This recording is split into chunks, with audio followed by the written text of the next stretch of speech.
Ms. Rowe, how do you usually improve yourself? Thank you, Belinda. How do I usually improve myself? Well, I think it's important to have goals both professionally and in your personal life. So professionally, I've been continuing to study and get more qualifications since I've been here.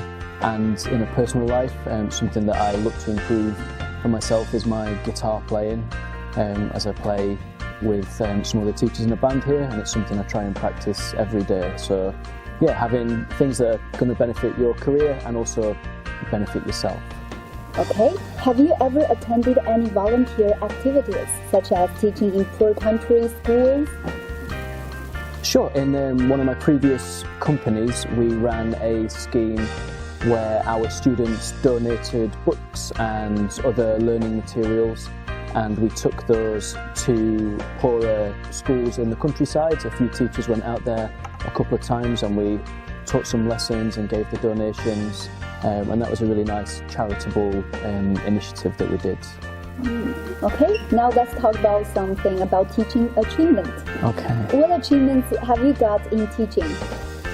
I think for myself, someone who came to China as a completely inexperienced teacher, it was a complete change of career, and like most Westerners who come here to teach, don't really plan on staying long term, and then liked it here, and from being a brand new inexperienced teacher have made progressions in each company I've been with. So I think for me personally, my career development has gone better than I ever thought it would do.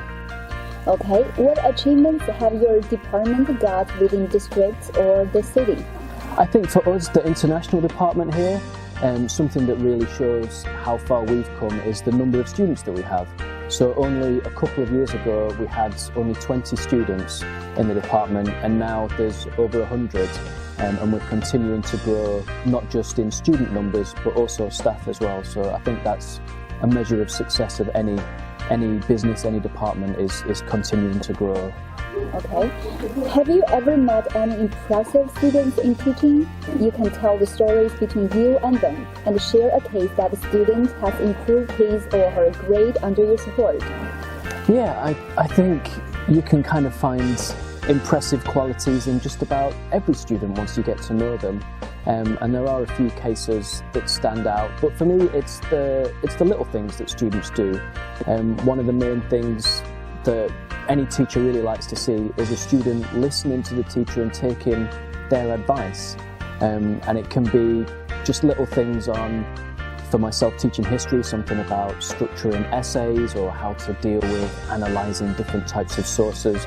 But it's great to see any students taking advice that we've given them and then applying that into their work. So yeah, the smaller things for me are the ones that show improvements. Okay.